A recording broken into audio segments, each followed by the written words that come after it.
ଅଛି ଆମେ ଯେତେ ଏଠି କହିଲେ ହବ ନାହିଁ ସମୟ ଆସୁଛି ପରିବର୍ତ୍ତନ ଆପଣ କ'ଣ କରିବେ ନା ଆପଣ ବଳିବର୍ଷ ଯଜ୍ଞ କରିବେ ଏବଂ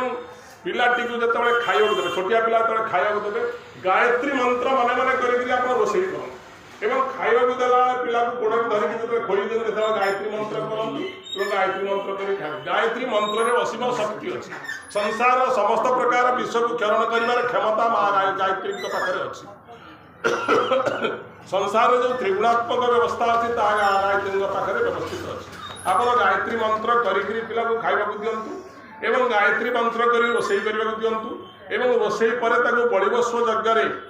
ବଳିବର୍ଷରେ ଆହୁତି କରନ୍ତୁ ଏବଂ ଅବଶିଷ୍ଟ ଅନ୍ନକୁ ପୁଣି ପାଣି ଛଡ଼େଇ ଦେଇକରି ଖାଦ୍ୟ ଭାଣ୍ଡରେ ପକାନ୍ତୁ ଏହା ଆପଣଙ୍କର ପ୍ରସାଦ ହେଇଗଲା ଇଏ ପ୍ରସାଦ ଏବଂ ଆପଣଙ୍କର ଉତ୍ତମ ଭାବନା ଏବଂ ସବୁବେଳେ ଯେତେବେଳେ ଖାଇବାକୁ ଦେଉଥିବେ ମାଆର ଭାବନାଟା ପିଲା ପାଖକୁ ଯିବ ଯେତେବେଳେ ଖୋଇଥିବେ ତାକୁ ଭାବନା କରିବେ ମୋ ପିଲାଟି ସୁସ୍ଥ ରହୁ ସୁନ୍ଦର ରହୁ ବ୍ୟବସ୍ଥିତ ରହୁ ଏବଂ ସଂସ୍କାରିତ ହେଉ ଏ ଭାବନା ନେଇକରି ଆପଣ ଏ କାର୍ଯ୍ୟକ୍ରମ କରିବେ ହୁଏତ ଆମର ଏ ଆଧ୍ୟାତ୍ମିକ ବ୍ୟବସ୍ଥାରେ କିଛିଟା ସଂସ୍କାର ହେଇଆସିବା ବ୍ୟବସ୍ଥା